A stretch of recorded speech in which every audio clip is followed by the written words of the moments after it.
Have you ever felt that the more you try to connect with your family by being an open book, the more you end up feeling misunderstood and managed? You share a piece of your life wanting closeness, and instead, you get a committee overseeing your decisions. It's a strange and painful lesson many of us learn after 65. It's not a failure of love.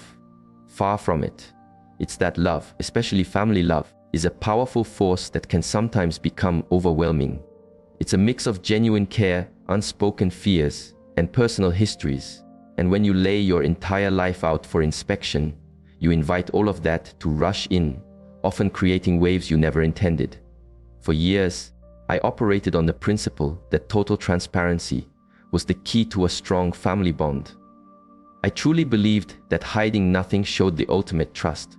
But experience has taught me a quieter, more profound truth. Some parts of your story are yours alone to hold. Not because they are shameful, but because your inner peace, at this stage of life, is a sacred ground worth protecting. You've earned the right to that tranquility. So, I want to have a conversation with you today, friend to friend, about 5 areas of life where a little privacy can be your greatest asset after 65. This isn't about deception, it's about discernment. If you've ever walked away from a family gathering feeling exposed, or wished you could take back your words, then you're in the right place. And if this is your first time here, I'm glad you found us. We're creating a community for seniors who want to navigate their later years with grace, autonomy, and quiet strength. Let's dive in. The first thing to guard closely is the specific details of your financial health. I can hear the objections already, but my kids need to know it's responsible to prepare them. We're taught that laying all our financial cards on the table is the only way to prevent chaos later. We think that by showing them the numbers, the accounts, the investments, we're giving them clarity and security. That was my exact thinking. But here is the hard-won wisdom. The moment you reveal the full balance sheet of your life's work, you fundamentally alter your relationships. You risk changing from a parent into a portfolio to be managed. Let me tell you about Eleanor. She's 78, a retired teacher who was always careful with her money. Proud of her independence, she casually mentioned to her son during a visit that she had a comfortable nest egg saved up, enough to live without worry. She thought he'd be relieved. Instead, a few weeks later, he came to her with a once-in-a-lifetime business opportunity and asked her to co-sign a substantial loan. When she hesitated, he was hurt, confused. "But you have the money, Mom. It wouldn't even affect you." Her nest egg, once a source of private security, had become a public resource in his eyes. Her no wasn't seen as a wise financial decision, but as a lack of faith in him. That's the core of it. Once your finances are common knowledge, your autonomy begins to erode. Well, meaning children might start to question your spending, a trip you want to take. Are you sure that's a good use of the money, Dad? A donation to a charity you love. You know, we could really use that to fix the roof. Suddenly, your financial decisions are no longer yours alone. They're subject to a family audit you never requested. And in more difficult circumstances, relatives you haven't heard from in years might suddenly appear, their interest piqued not by you, but by your assets. That nephew who never calls is suddenly asking for help with a down payment. I want to be clear, responsible estate planning is crucial. Having a will, a power of attorney, and a trusted executor is non-negotiable, but that's different from broadcasting your net worth. Privacy is your shield. You are not obligated to justify buying a new appliance or treating yourself to a nice dinner. That money represents a lifetime of your labor, your choices, your sacrifices. The person best equipped to steward it is you. Protect your independence. Share information on a need-to-know basis with trusted legal advisors and designated representatives, not at the family dinner table. Because when your bank account becomes a topic of conversation, you'll spend your precious energy defending the freedom you worked so hard to achieve. Next, let's touch on something that feels incredibly natural to discuss our day-to-day health concerns. Our bodies tell the story of our lives, don't they? A stiff back here, a sleepless night there. It's part of the journey. And our first instinct is often to share these minor battles with our loved ones because we want them to understand our experience. We think they'll offer a bit of sympathy and we'll all move on. But we often forget to consider their perspective. To them, your casual complaint isn't just a fleeting discomfort. It can be an alarm bell. They love you, and that love fuels their fear. A small issue to you can sound like a major problem to them, and that's when their caring can start to feel like controlling. Take my friend George, 77 years old and a fantastic cook. He loves his food. One day, he mentioned to his daughter that his doctor said his blood pressure was a little high and he should watch his salt intake. A simple piece of information. But for his daughter, it was a call to action. She started calling him every evening. "Dad, what did you have for dinner? Was there salt in it?" She'd bring over made low-sodium meals he didn't enjoy.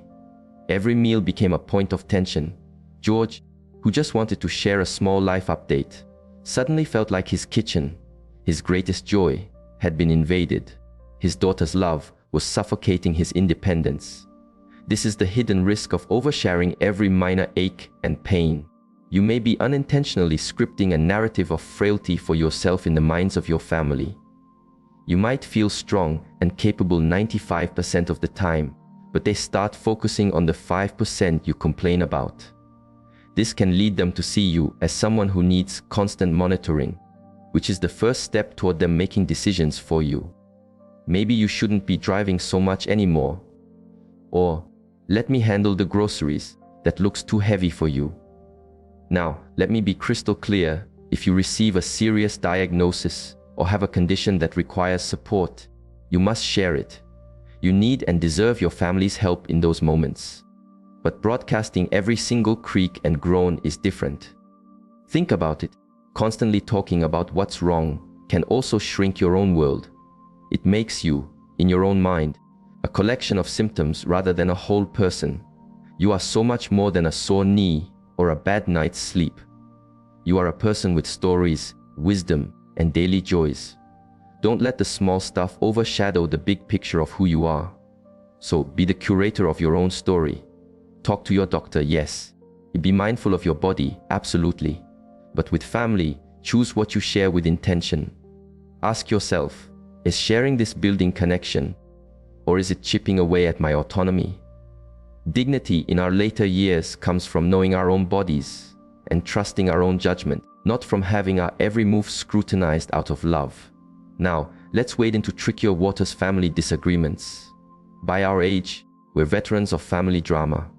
We've seen it all: sibling rivalries, spats between in-laws, arguments over things that happened decades ago. As the elder, the matriarch or patriarch, it's tempting to step in as the peacemaker. We have the long view, the experience. We think we can fix it. But I've learned a difficult lesson: in most family conflicts, your intervention, no matter how well-intentioned, often acts like gasoline on a fire. Your silence is not indifference, it is a position of strength. A man I know, Robert, 82, tried to mediate a dispute between his two adult sons over their late mother's jewelry. He thought he could be the voice of reason. He suggested they divide the items, with each choosing one piece at a time. It seemed fair. But instead of solving the problem, both sons turned on him. The older accused him of always favoring the younger. The younger felt his father didn't understand his sentimental connection to certain pieces. Robert went from being a concerned father to the villain in their story. He became the target of their shared frustration. The original conflict was eventually forgotten, but the resentment toward him lingered for years. This is what happens. When you weigh in, you are no longer a neutral observer. You are a participant. Your words, meant to soothe, are often heard as judgment. You take a side, even when you're trying not to. You offer advice on parenting to your daughter-in-law, and she sees it as criticism. You point out that one child seems to be struggling financially more than another, and you're accused of playing favorites. And when the dust settles between the original parties, you might find you're the one left out in the cold. They remember your words, long after they've forgotten their own anger. So, what is the wiser path? It's to understand that you don't have to be the judge in every court case you're summoned to. Your role is not to solve their problems, but to love them through their process of solving them. The most powerful thing you can say is often, "I love you both, and I have faith that you'll figure this out." Then you must step back. Let them be adults. Let them make their own mistakes and find their own solutions. This isn't about being passive. It's about preserving your own emotional energy and your position as a safe harbor, not a stormy sea.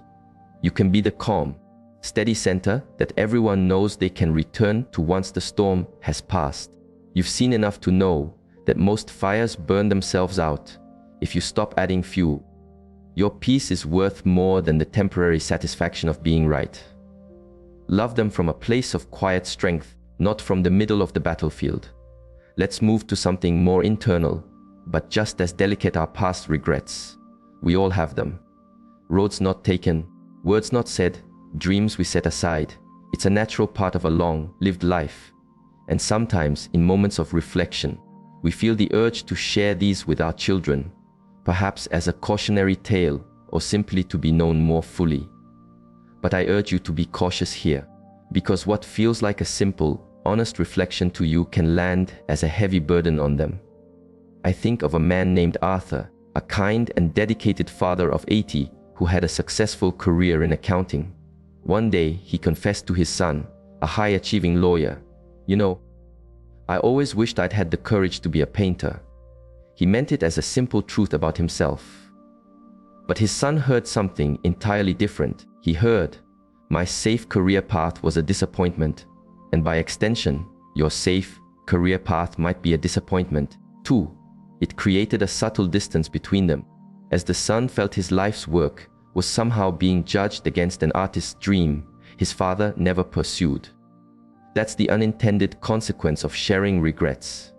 We are simply trying to make sense of our own journey, but our loved ones often interpret our past sorrows as a comment on their present reality. If you say, "I wish we had never left our old hometown," your children might hear, "I was never happy raising you here." If you lament a career sacrifice you made, they might feel responsible, believing their needs held you back. It places a weight on them that was never yours to give. There's another dimension to this. The more you dwell on the past, the more you risk being defined by it. Your family may start to see you as someone filled with sorrow, someone whose best days are gone. They might start treating you with a kind of pity that robs you of your vitality in the here and now. I'm not suggesting you live in denial. Your life story is yours, with all its triumphs and sorrows. But the processing of deep regrets is often a sacred, personal task. It can be worked through in journaling, in prayer, with a trusted therapist, or a lifelong friend. With your children, consider framing your past not through the lens of regret, but through the lens of wisdom. Instead of saying, "I wish I had," try, "I learned from my." This transforms a story of loss into a story of growth. It honors your past without burdening their future. True peace comes not from wishing the past were different, but from making peace with it as it was, quietly and with grace. Finally, we arrive at the fifth and perhaps most contentious topic, the specific details of your will and inheritance plans. Conventional wisdom screams at us to be transparent to avoid fights later. And to a point, that's true. A clear, legally sound will is an act of love, but sharing the line-by-line details of who gets what while you are still very much alive, that can be a recipe for disaster. Let me tell you about Bill and Susan.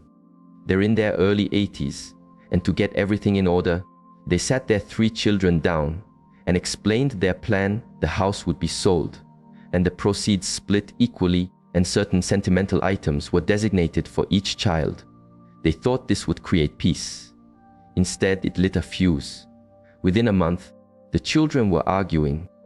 "Well, if we're selling the house anyway, why don't you sell it now while the market's high?" One suggested, "I should get a larger share because I've been the one taking care of you." Another implied. The third child started questioning why his sister was getting their mother's wedding ring, something he felt his own wife deserved. Bill and Susan's future legacy became a source of present-day conflict. Their home was no longer a place of warmth, but an asset to be liquidated. As Bill sadly told me, "It feels like they're waiting for us to be gone." When you reveal the specifics of your estate, you risk shifting the family dynamic from one of love to one of expectation. You inadvertently invite negotiation, comparison, and jealousy into your life right now. People's true colors can emerge. Choices you make about how you spend your money in the present can be viewed through the lens of their future inheritance. Why are they taking that expensive cruise? That's our money they're spending? It's a terrible pressure that undermines your freedom to live the rest of your life as you see fit. So again, have your plan, have the legal documents, tell your executor where to find them, but you are under no obligation to provide an itemized preview to your heirs. Your will is a private document until it needs to be executed. What you decide to do with the assets you have spent a lifetime building is your choice alone. Real peace in this chapter is not found in managing your children's expectations about your death, but in fully living your own life. Your true legacy is not the balance in your bank account. It is the wisdom you've shared, the kindness you've shown, and the love you have given freely, without strings attached. If someone's interest in you grows only when money is discussed, you have your answer about what they truly value. Protecting your plans is not about being secretive. It's about preserving your relationships and your dignity until the very end. So, let's bring this all together with one final thought. You have spent decades as a giver of time, energy, wisdom, and love. Now, in this season of your life, your primary role is to be the guardian of your own peace. A tranquil mind and a calm spirit are not luxuries. They are the foundation of a life well lived. And protecting that peace sometimes means choosing silence over speech, privacy over full disclosure. This isn't about building walls to keep your family out. It's about tending to the garden of your own soul and knowing that not every thought or fact needs to be picked and put on display. So ask yourself, what is for them to know and what is sacredly yours to keep? The wisdom is in telling the difference. If anything I've said today resonated with you, please share your thoughts in the comments. What is one boundary you're choosing to set to protect your own serenity? Your experience could be the light someone else needs to see by. And if you haven't yet, please subscribe to join our community of thoughtful seniors. We believe that peace isn't found by accident. It's built on purpose, one wise choice at a time. Thank you for your time today. Until we meet again, guard your heart, guard your peace. You've more than earned it.